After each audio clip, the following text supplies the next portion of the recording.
देखिए बाबू, आज के वीडियो में हम लोग अनुपात तथा समानुपात पढ़ेंगे, क्योंकि अनुपात और समानुपात जो चैप्टर है एनसीईआरटी बोर्ड से लेकर के सीबीएसई बोर्ड से लेकर के यूपी बोर्ड से लेकर के तमाम बोर्डों में ये चैप्टर आया हुआ है। इस चैप्टर को हम किस प्रकार से पढ़ेंगे, चलिए देखिए। तो ये हमारा है अनुपात तथा समानुपात। तो सबसे पहले हम लोग ये जानेंगे कि अनुपात किसे कहते हैं। अब अनुपात किसे कहेंगे? कोई भी दो संख्या हो, कोई भी कितनी संख्या हो, दो संख्या हो।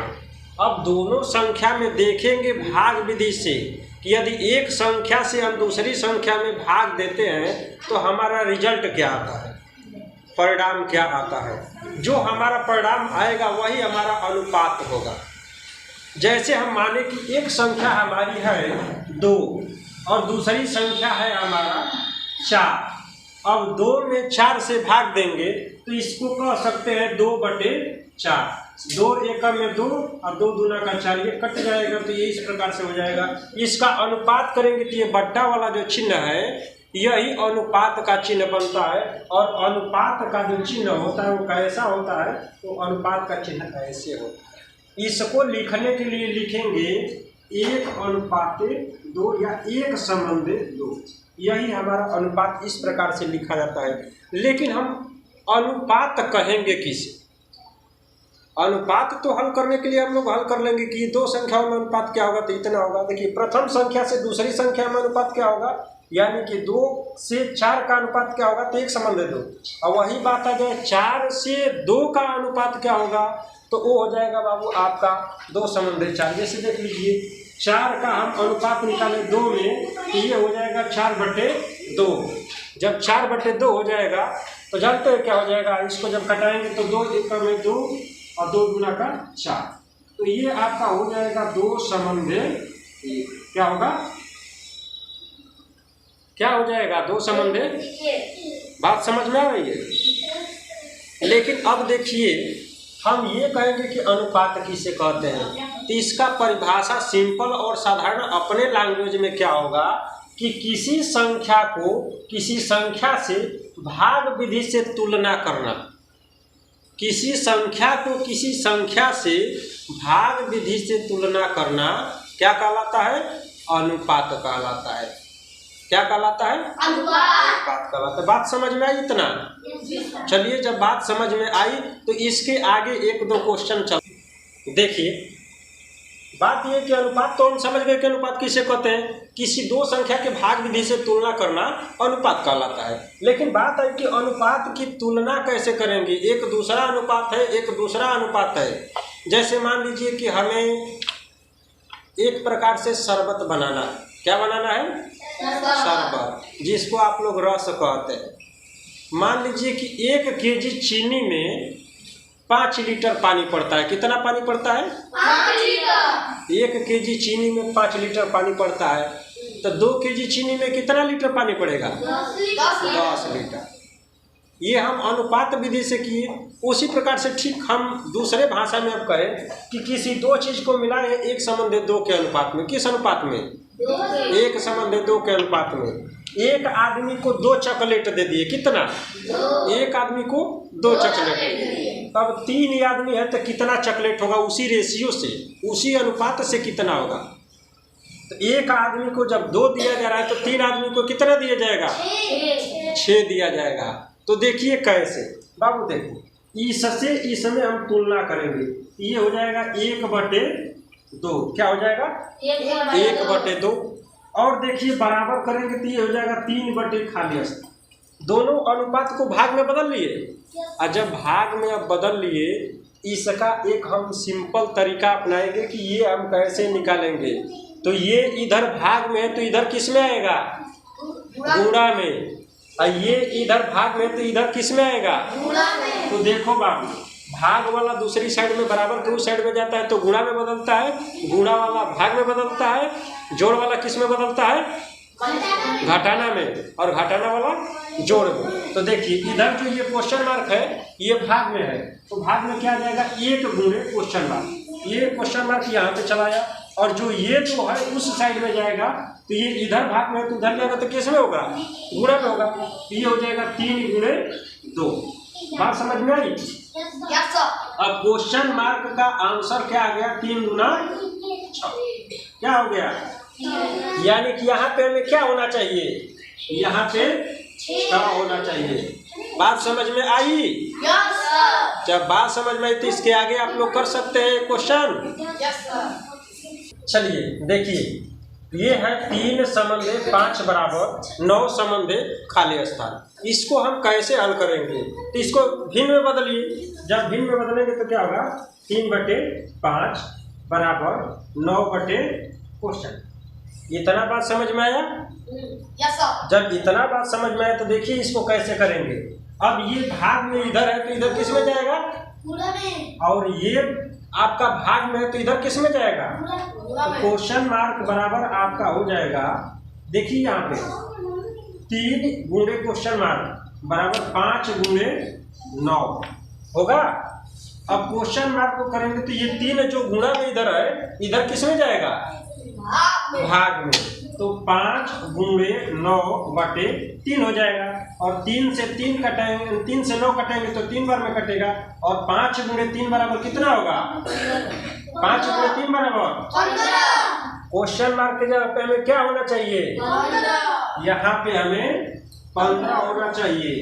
देखिए ये 3 है तो ये 5 है, तो 3 के 3 गुना 9 है, तो 5 के 3 गुना कितना होना चाहिए, तो ये 60 का ट्रिक है कि 3 का 3 गुना 9 तो 5 का 3 गुना 15। लेकिन हल कैसे करेंगे, तो हल ऐसे करके इसके बाद इसका आंसर लाएंगे।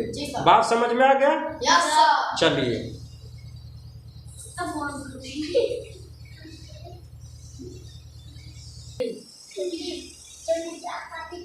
चलिए देखिए, अब हम पढ़ेंगे अनुपात तो पढ़ लिए, अब क्या पढ़ेंगे, समानुपात। समानुपात क्या पढ़ेंगे, समानुपात देखिए किसे कहते हैं। देखिए किसी अनुपात को, क्या, किसी अनुपात को किसी अनुपात से बस तुलना करें, भाग विधि से नहीं, बस तुलना करना क्या कहलाता है, समानुपात कहलाता है। क्या कहलाता है, समानुपात। कोई 2 अनुपात रहेगा और दोनों आपस में बराबर रहेगा, दोनों आपस में क्या रहेगा, बराबर।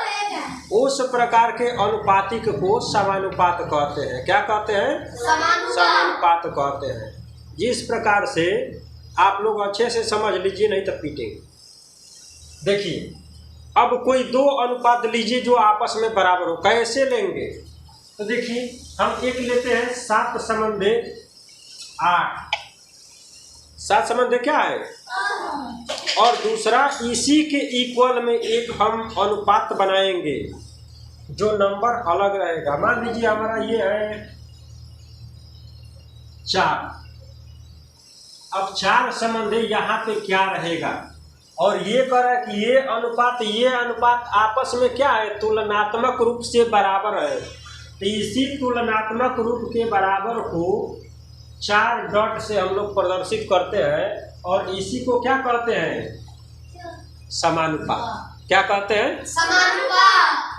अब देखिए इसको हम कैसे हल करेंगे, तो बाबू देखिए डॉट कितना है, 1 है, दूसरा है, तीसरा है, 3 डॉट है ना। 3 डॉट के बीच में आपको 1, 2, 3 और 4 संख्या मिल रही है। जब 4 संख्या मिल रही है तो इसका नियम ये होता है कि अंदर वाले पद का यदि हम गुणा करें, अंतः पद का गुणा करें, तो बाहरी पद के गुणनफल के क्या होगा, बराबर होगा। बाहरी वाले पद के गुणनफल के बराबर होगा। तो देखिए अब हम इसका निकालना है, तो 7 गुणे, यहाँ पे मान लीजिए कि x है, क्या है, 7 गुणे x बराबर 8 गुणे 4। 7 गुणे x बराबर 8 गुणे 4। अब देखिए यहाँ पे x का मान निकालेंगे, 8 गुणे 4/7, 8 चौके 32, कितना होगा, 32/7। 32/7 करेंगे, सही बट्टा में बदलेंगे तो 7 लिखे 7 चौक 28, 4 सही 4/7 होगा। क्या होगा? 4 सही 4/7, यानी कि यहाँ पे क्या होना चाहिए? 4 सही 4/7, 4 सही 4/7 होना चाहिए। इस रूप में है तो आप लोगों को समझ में नहीं आ रहा है। भिन्न के रूप में है तो आप लोगों को समझ में नहीं आ रहा है। अब हम अंक के रूप में बनाते हैं। जब अंक के रूप में बनाएंगे तो देखिए आप लोगों को समझ में आएगा। देखिए बाबू, अंक के रूप में बनाते हैं। जैसे मान लीजिए हमारे सिंपल में 3 समंदे 5 समानुपाते 9 समंदे, यहाँ पे खाली स्थान वाले को क्या पता करना है कि यहाँ पे क्या होगा? ये किस चीज का मार्क है? समानुपात का। इतना जो है समानुपात का है। ये वाला किसका है? अनुपात का। ये वाला अनुपात का। तो किसी अनुपात को किसी दो अनुपात को अनुपातिक बनाना क्या कहलाता है? समानुपात कहलाता है। तो देखिए अब इसको हम कैसे हल करेंगे? तो हम कहें कि अंदर वाले पद का गुणनफल बाहर वाले पद के गुणनफल के क्या होता है? बराबर होता है। बाहर वाले पद के गुणनफल के क्या होता है? देखिए कैसे होगा। अब इसका गुणा करेंगे तो हो जाएगा 3x, और इसका गुणा करेंगे तो 9 गुणे 5 क्या होगा? 9 गुणे 5। अब देखिए यहाँ पे x का मान निकालेंगे तो 9 गुणे 5 बटे यहाँ पे गुणा में है, गुणा में 3 है तो इधर किस में होगा? भाग में। 3 एकम में 3 और 3 एकम 9, 3 5 कितना हो जाएगा?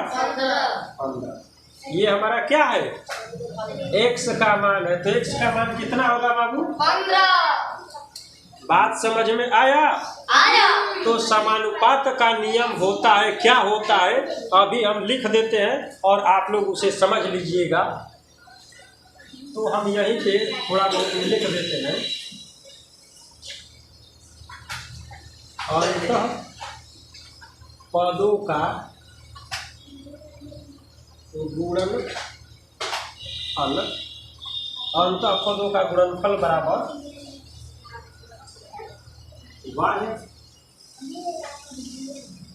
पद का गुणनफल।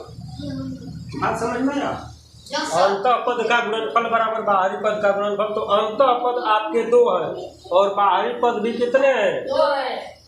इन दोनों का गुणनफल इन दोनों के गुणनफल के बराबर होना चाहिए, तब हम कहेंगे कि ये दोनों अनुपात समानुपात में है। दोनों अनुपात समानुपात में, नहीं तो नहीं मानेंगे। बात समझ में आया? चलिए ठीक है।